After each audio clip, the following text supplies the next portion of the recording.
Hello viewers, যারা class 9 পড়ছো, আজকে তাদেরকে আমি জীবন বিজ্ঞানের প্রথম চ্যাপ্টার জীবন ও তার বৈচিত্র্য অধ্যায় থেকে সাজেশন প্রশ্নগুলো বলে দেবো। তোমরা অনেকেই আমায় কমেন্টে চেয়েছিলে এই অধ্যায় থেকে প্রশ্ন উত্তর, তো ভালো করে দেখে নাও কি কি প্রশ্ন এখান থেকে হবে। ঠিক আছে, এই চ্যাপ্টারটা একটু বড় চ্যাপ্টার রয়েছে, কি কি পার্ট রয়েছে সেগুলো একবার দেখে নাও। জীবনের মূল বৈশিষ্ট্য, জীববিদ্যা হলো জীবনের রীতি ও প্রক্রিয়া এবং তার বৈচিত্র্য অধ্যয়ন, জীবনের নানা বৈচিত্র্যের শ্রেণীবিন্যাস, ট্যাক্সোনমি যাকে বলা হয়, জীবের 5টি রাজ্য। বোঝা গেল? একটু বড় হলেও যে সমস্ত প্রশ্ন আমি বলবো সেগুলি ভালো করে করো, পরীক্ষাতে দেখবে সেখান থেকেই কমন পাবে পরীক্ষাতে। ঠিক আছে, তাহলে আশা করি প্রত্যেকে বুঝতে পারলে। আমি পুরোটাই আজকে তোমাদের একটা ভিডিওর মধ্যেই দেবো, তাই ভিডিওটা ধৈর্য রেখে প্রথম থেকে শেষ পর্যন্ত কিন্তু দেখে নিও। প্রথম প্রশ্ন, জীবের দুটি বৈশিষ্ট্য উল্লেখ করো। বিপাক কাকে বলে?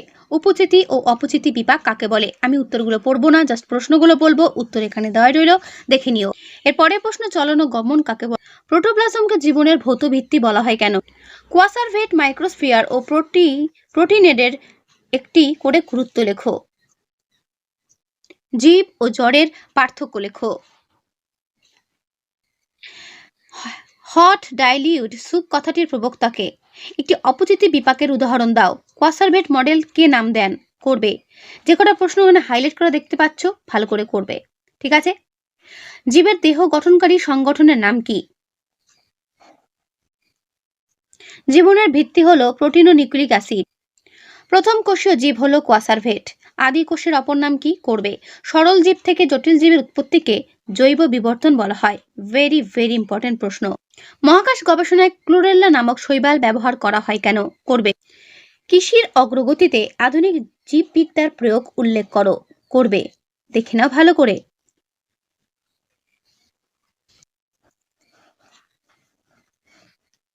জীববিদ্যার প্রধান 3টি শাখা কি কি? উত্তরগুলো পড়ছি না, জাস্ট দেখে নাও। জীব পদার্থবিদ্যা কি? তারপরে প্রশ্ন, জীব রসায়ন কি? দুটি উচ্চ ফলনশীল ধানের উদাহরণ দাও। দুটি উচ্চ ফলনশীল গমের নাম কি? দুটি অধিক দুগ্ধ প্রদায়ী গাভীর নাম কি? দুটি অ্যান্টিবায়োটিকের উদাহরণ দাও। মহাকাশ গবেষণার জন্য মহাকাশযানে কি রাখলে শ্বাসকষ্ট হয় না? করবে।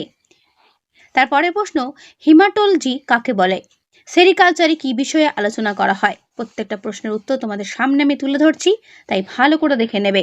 হর্টিকালচার বলতে কি বোঝো? পিসিকালচার বলতে কি বোঝো? প্রাণীবিদ্যার জনককে, উদ্ভিদবিদ্যার জনককে। ভেরি ভেরি ইম্পর্টেন্ট কিন্তু প্রশ্ন, পরীক্ষাতে দেখবে এর মধ্যেই কমন পাবে। অনাক্রম্য বিদ্যা কি? দেখে নাও ভালো করে। বাস্তুবিদ্যা কি? ঠিক আছে। ট্যাক্সোনমি কাকে বলে? ট্যাক্সোনমির গুরুত্ব কি? দেখে নাও ভালো করে। ট্যাক্সোনমির হায়ারার্কি বলতে কি বোঝো? এই পদ্ধতির উল্লেখযোগ্য বৈশিষ্ট্যগুলো কি ছিল? দেখে নাও ভালো করে। পুরো উত্তর তোমাদের বই সরিয়ে আমি দেখিয়ে দিচ্ছি। লিনিয়ান হায়ারার্কির প্রতিটি ধাপের ব্যাখ্যা লেখো। যে 7টি ধাপ রয়েছে সেটা ভালো করে দেখবে। প্রজাতি, গণ, গোত্র, বর্গ, শ্রেণী, পর্ব, রাজ্য পরীক্ষাতে কিন্তু আসবে। ঠিক আছে, এই পর্বগুলোর নাম। ট্যাক্সোনমির গুরুত্ব ভালো করে করবে। বড় প্রশ্নের ক্ষেত্রে, ছোট প্রশ্নের ক্ষেত্রে, দুটো ক্ষেত্রে কিন্তু ইম্পর্টেন্ট। লিনিয়াসের হায়ারার্কিয়াল শ্রেণীবিন্যাসের ধাপগুলো, যেটা একটু আগেই বললাম, এটাও কিন্তু 2 নম্বরের জন্য আসতে পারে ধাপগুলোর নাম। ঠিক আছে, করে রাখবে। দ্বিপদ নামকরণ কাকে বলে? এই দ্বিপদ নামের প্রবক্তাকে। এই নিয়মগুলো কি কি? দেখে নাও পুরো উত্তর। বিন্যাসবিধির জনক কাকে বলা হয়? কোন পুস্তকে তিনি উদ্ভিদ প্রজাতির কথা উল্লেখ করেন? চিকিৎসা বিজ্ঞানে জনক কাকে বলা হয়? দ্বিপদ নামকরণ কাকে বলে? ঠিক আছে। ট্যাক্সোনমি শব্দটি কোন শব্দ থেকে উদ্ভব হয়েছে? শ্রেণীবিন্যাস বিধির জনককে। প্রত্যেকটা প্রশ্নের উত্তর তোমাদের সামনে আমি তুলে ধরলাম, ভালো করে করবে। স্পেসিস প্ল্যান্টারাম পুস্তকটি কার রচিত? দেখে নাও। Carolus Linnaeus. আম গাছের দ্বিপদ নাম কি? দেখে নাও। Mangifera indica. মানুষের দ্বিপদ নাম কি? এটা অনেকেই জানো, হোমো স্যাপিয়েন্স। জীবদের বিভিন্ন গোষ্ঠীতে অন্তর্ভুক্ত করাকে কি বলে? উত্তর দেখে নাও। শ্রেণীবিন্যাস। লিনিয়াসের হায়ারার্কিতে কটি ধাপ ছিল? এটা তোমরা আমাকে কমেন্টে উত্তর দেবে। প্রথম ও শেষ ধাপ দুটোর নাম কি? প্রথম ধাপ হচ্ছে রাজ্য এবং শেষ ধাপ হচ্ছে প্রজাতি। বোঝা গেল? এইরকমই প্রশ্ন তোমাদের পরীক্ষাতে দেবে। ধান গাছের বিজ্ঞানসম্মত নাম কি? ভেরি ভেরি ইম্পর্টেন্ট প্রশ্ন, দেখে নাও পুরো উত্তর। ওরাইজা স্যাটিভা। বাঘের বিজ্ঞানসম্মত নাম? Panthera Tigris. জবা গাছের বিজ্ঞানসম্মত নাম? হিবিস্কাস রোজা সাইনেন্সিস। ঠিক আছে, এবং লিনিয়াস কত খ্রিস্টাব্দে হায়ারার্কির প্রবর্তন করেন? উত্তর দেখে নাও। উত্তর হলো 1758 খ্রিস্টাব্দে। ঠিক আছে, জীবের 5টি রাজ্য কি কি? রাজ্য মনের আর বৈশিষ্ট্য লেখো এবং উদাহরণ দাও। ভালো করে পড়বে 5টি রাজ্যগুলো এবং তাদের আলাদা আলাদা করে বৈশিষ্ট্য তোমাদের পড়ে রাখতে হবে। এই আলাদা আলাদা বৈশিষ্ট্য তোমাদের যে টেক্সট বুক রয়েছে সাতটা থেকে খুব ভালো দেখবে দেওয়া রয়েছে, সেখান থেকে পড়ে নিতে পারো। ঠিক আছে, পড়ে রাখবে কিন্তু প্রত্যেকটা রাজ্যের নাম। এর পুরুত্ব তোমাদের ঠিক এই পর্যন্ত শেষ হলো।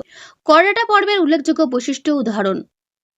শৈবাল, মশ ও ফার্নের মধ্যে পার্থক্য বিশ্লেষণ করো। ঠিক আছে, এটা খুব ভালো করে করবে, দেখে নাও ভালো করে। এই তোমাদের যে চ্যাপ্টারটা প্রথম চ্যাপ্টার রয়েছে পরীক্ষার জন্য কিন্তু খুবই গুরুত্বপূর্ণ, বেশিরভাগ প্রশ্ন কিন্তু তোমাদের এই অধ্যায় থেকেই দেবে। ঠিক আছে, তাই যেগুলো আমি দিচ্ছি ভালো করে কিন্তু পড়ে রেখো, আর যা বলছি সেগুলো কিন্তু শুনে রেখো। কি বললাম, যে 5টি রাজ্য তোমাদের বললাম, সেই 5টি রাজ্য তোমাদের কিন্তু পড়ে রাখতে হবে।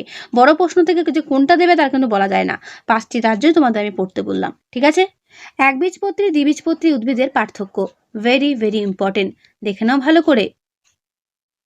টিনোফোরা পর্বের শনাক্তকরণ বৈশিষ্ট্যগুলো সংক্ষেপে লেখো। 2টি প্রাণীর সাধারণ ও বিজ্ঞানসম্মত নাম লেখো। অ্যানিলিডা পর্বের প্রাণীদের শনাক্তকরণ বৈশিষ্ট্য লেখো, উদাহরণ দাও। ঠিক আছে, টিনোফোরা, অ্যানিলিডা, নিমাটোডা এগুলো ভালো করে করবে। তোমাদের 7টা বইয়ে দেখবে খুব সুন্দর করে ছকের মধ্যে এগুলো করে দেওয়া আছে, প্রত্যেকে সেই বইটা খুলে দেখে নিও বা পড়ে নিও কিন্তু। ঠিক আছে, আর উদাহরণগুলো মনে রাখবে, তাহলে ভালো করে তোমাদের এই পুরো ব্যাপারটা মনে থাকবে। বিশেষ করে উদাহরণ মনে রাখার চেষ্টা করবে। যেরকম ধরো গোলকৃমি, গোলকৃমি কোন পর্বের মধ্যে পড়বে? নিমাটোডা পর্বের মধ্যে পড়বে। ঠিক আছে, এরপর আসছি আর্থ্রোপোডা। আর্থ্রোপোডার মধ্যে কোনগুলো পড়বে? চিংড়ি বা পতঙ্গ শ্রেণী যেগুলো আর কি আছে, ঠিক আছে, সেগুলো আর্থ্রোপোডার মধ্যে পড়বে। তারপর ধরো রয়েছে মোলাস্কা। মোলাস্কা কোনগুলো পড়বে? আপেল শামুক। এই শামুক ধরে শামুক ঝিনুকগুলো কোন পর্বে পড়বে? মোলাস্কা পড়বে। এরকম করে মনে রাখার চেষ্টা করবে, দেখবে প্রত্যেকটা মনে থাকবে। তারপর যেমন তারা মাছ, তারা মাছ হচ্ছে একাইনোডার্মাটা। ঠিক আছে, ভার্টিব্রাটা উপপর্বের শনাক্তকরণ বৈশিষ্ট্যগুলো লেখো। ভার্টিব্রাটা একবীজপত্রী দ্বিবীজপত্রী উদ্ভিদের পার্থক্য একটু আগে দেখলে এবং তাদের বৈশিষ্ট্যটাও করবে। জিমনোস্পার্ম উদ্ভিদের বৈশিষ্ট্য, অ্যাঞ্জিওস্পার্মা গুপ্তবীজ উদ্ভিদের বৈশিষ্ট্য। করডাটা পর্বের অন্তর্গত উপপর্বগুলো কি কি? অকর্ডাটার অন্তর্গত পর্বগুলো কি কি? তাহলে করডাটা অকর্ডাটা দুটোর ভাগগুলি মনে রাখার চেষ্টা করবে। ঠিক আছে, কেঁচো এবং চিংড়ি কোন পর্বভুক্ত প্রাণী? দেখো, কেঁচো হচ্ছে অ্যানিলিডা পর্বভুক্ত, চিংড়ি হচ্ছে আর্থ্রোপোডা। বললাম না, উদাহরণ মনে রাখার চেষ্টা করবে, দেখবে সবটাই তোমরা নিজেরাই করতে পারবে। ঠিক আছে, তারপর দেখো একাইনোডার্মাটা পর্বের 2টি বৈশিষ্ট্য কি? তারা মাছ, তারা মাছের বৈশিষ্ট্যগুলো মনে রাখার চেষ্টা করবে। শামুক ও তারা মাছ কোন পর্বভুক্ত প্রাণী? শামুক মোলাস্কা, তারা মাছ একাইনোডার্মাটা। ঠিক আছে, কন্ড্রিকথিস ও অস্টিকথিস শ্রেণীর 2টো বৈশিষ্ট্য লেখো, দেখে নাও ভালো করে। এরপর শর্ট কোশ্চেন কি কি করবে। প্রথমে রয়েছে রাজ্য ফাঞ্জি। ফাঞ্জির অন্তর্গত 2টি উদ্ভিদের উদাহরণ দাও। অ্যাগারিকাস ও মিউকর। মনেরার কোষ প্রাচীরের বৈশিষ্ট্য কি? এর কোষ প্রাচীরে পেপটাইড ও গ্লাইকন থাকে বা গ্লাইক্যান থাকে। মাইক্রোপ্লাজমা কোন রাজ্যের অন্তর্গত? মনেরা রাজ্যের অন্তর্গত। ফাঞ্জির প্রধান পুষ্টি কি রকমের হয়? ফাঞ্জির প্রধান পুষ্টি হচ্ছে মৃতজীবী পুষ্টি। ঠিক আছে, প্রোটিস্টার একটি উল্লেখযোগ্য বৈশিষ্ট্য উল্লেখ করো, দেখে নাও। এরা এককোষী এবং ইউক্যারিওটিক প্রকৃতির। এগুলো প্রত্যেকটা ভালো করে পড়বে। স্পাইরোগারা কোন রাজ্যের অন্তর্গত? স্পাইরোগারা হচ্ছে প্লান্টি রাজ্যের অন্তর্গত। প্রোটিস্টা রাজ্যের অন্তর্গত 2টি এককোষী প্রাণী উদাহরণ দাও। ইগ্লিনা ও প্যারামিসিয়াম। প্লান্টি রাজ্যের অন্তর্গত জীবদের পুষ্টি প্রক্রিয়া কিরকম? সেটা হচ্ছে স্বভোজী। বুঝতে পারলে? একটি এককোষী শৈবালের উদাহরণ দাও। উত্তর ক্লাইমাডোমানাস। ঠিক আছে, যেসব উদ্ভিদের দেহ মূল কাণ্ড পাতায় বিভক্ত নয় তাদের কি বলা হয়? সমাঙ্গদেহী নয় কিন্তু। অ্যানিম্যালিয়ার অন্তর্গত 2টি প্রাণীর উদাহরণ দাও। কেঁচো ও আরশোলা। বীজগুলো নগ্ন প্রকৃতির কোন উদ্ভিদে দেখা যায়? ব্যক্তবীজী। ঠিক আছে, তারপর বীজে 2টি বীজপত্র থাকে কোন জাতীয় উদ্ভিদের? উত্তর দেখে নাও, দ্বিবীজপত্রী। যেসব প্রাণীদের নোটোকট থাকে না তাদের বলা হয় অকর্ডাটা এবং নোটোকট থাকে তাদের বলা হয় কর্ডাটা। খুব ভালো করে মনে রাখবে। কোন প্রাণীদের দেহে নিডোব্লাস্ট কোষ থাকে? উত্তর নিডারিয়া পর্বভুক্ত প্রাণীদের। ঠিক আছে, কোন প্রাণীদের দেহ চ্যাপ্টা ফিতের মতো বা পাতার মতো? প্লাটিহেলমিনথেস অথবা যেগুলো ফিতাকৃমি বলে। ঠিক আছে, কোন পর্বভুক্ত প্রাণীদের দেহ অসংখ্য আংটির মতো খণ্ডক নিয়ে তৈরি? কেঁচো অর্থাৎ অ্যানিলিডা পর্বের প্রাণী। কোন পর্বভুক্ত প্রাণীদের দেহ অসংখ্য আংটির মতো হলো? আচ্ছা, কোন পর্বভুক্ত প্রাণীদের উপাঙ্গগুলো সন্ধির অর্থাৎ পাগুলো টুকরো টুকরো করে ভাঙা? সেগুলো হচ্ছে আর্থ্রোপোডা প্রাণীর। ছিদ্রাল প্রাণী কাদের বলা হয়? ইম্পর্টেন্ট প্রশ্ন, দেখে নাও। পরিফেরা। পরিফেরা দেখবে ছিদ্র দেখা যায়, একটা অস্কুলাম একটা অস্কিউলাম। ঠিক আছে, তোমরা যখন বৈশিষ্ট্যগুলো পড়বে বুঝতে পারবে। কোম প্লেট যুক্ত একটি প্রাণী কি হবে? বেরো বা হর্মিফোরা। মনে রাখবে। কোন প্রাণীদের দেহে জল সংবহনতন্ত্র থাকে? ভেরি ভেরি ইম্পর্টেন্ট প্রশ্ন। একাইনোডার্মাটা, এদের কিন্তু জল সংবহনতন্ত্র থাকে। কণ্টকত্বকী প্রাণী কাদের বলা হয়? সেক্ষেত্রেও কিন্তু একাইনোডার্মাটা, ঠিক আছে। এদের ত্বকটা কণ্টক অর্থাৎ কাটার মতো। মোলাস্কার পরভুক্ত প্রাণীদের প্রধান দুটি বৈশিষ্ট্য কি হবে? অঙ্কদেশে মাংসল পদ রয়েছে, যেরকম কি শামুক, তাই না? মোলাস্কা একটু আগে বললাম, মোলাস্কা হচ্ছে শামুক, ঝিনুক, মোলাস্কা পর্বের প্রাণী। ভাটিপ্রাটা কাদের বলা হয়? যাদের দেহ মেরুদণ্ড উপস্থিত, তাকে বলে ভাটিপ্রাটা। একটি চোয়ালবিহীন প্রাণীর নাম প্রাণীর উদাহরণ কি হবে? একনাথা শ্রেণীর অন্তর্গত প্রাণী হ্যাগফিশ বা ল্যাম্প্রে, ঠিক আছে। চোয়ালযুক্ত প্রাণীদের কি বলা হয়? বলা হয় ন্যাথোস্টোমাটা, মনে রাখবে। তা চোয়ালবিহীন হচ্ছে একনাথা, আর চোয়ালযুক্ত হচ্ছে ন্যাথোস্টোমাটা, ঠিক আছে। দেহ তরুণাস্থি নির্মিত এমন প্রাণীর নাম কি? দেহটা তরুণাস্থি দ্বারা নির্মিত, তাকে বলা হয় হাঙর, ঠিক আছে। কোন প্রাণীদের শৈশবকাল জলে ও পূর্ণাঙ্গ অবস্থা স্থলে অতিবাহিত হয়? উভচর শ্রেণীর প্রাণী অর্থাৎ ব্যাং। কোন প্রাণী স্তন্যপায়ী প্রাণী ডিম পাড়ে? ইম্পর্টেন্ট প্রশ্ন। হংসচঞ্চু। কোন শ্রেণীর প্রাণীদের অগ্রপদ ডানায় রূপান্তরিত হয়েছে? তোমরা প্রত্যেকেই জানো, পক্ষী শ্রেণীর প্রাণীদের। কোন স্তন্যপায়ী উঠতে পারে? এমন একটি স্তন্যপায়ী, তার নাম হচ্ছে বাদুড়, ঠিক আছে। জলে বাস করে এমন একটি স্তন্যপায়ী প্রাণীর নাম কি? উত্তর হচ্ছে তিমি। বোঝা গেল? তা যেগুলো তোমাদের সামনে আমি তুলে ধরলাম সেই সমস্ত প্রশ্নগুলো ভালো করে কিন্তু করবে। পরীক্ষাতে দেখবে এর মধ্যেই কমন পাবে, এর বাইরে কিছু আসবে না। তবে হ্যাঁ, এই চ্যাপ্টার থেকে শর্ট কোয়েশ্চেনের পরিমাণটা বেশি থাকবে, 1 নম্বর আর 2 নম্বরটা বেশি থাকবে, ঠিক আছে। আর বড় প্রশ্ন আমি যেগুলো দিলাম সেগুলি ভালো করে করো, কমন পেয়ে যাবে।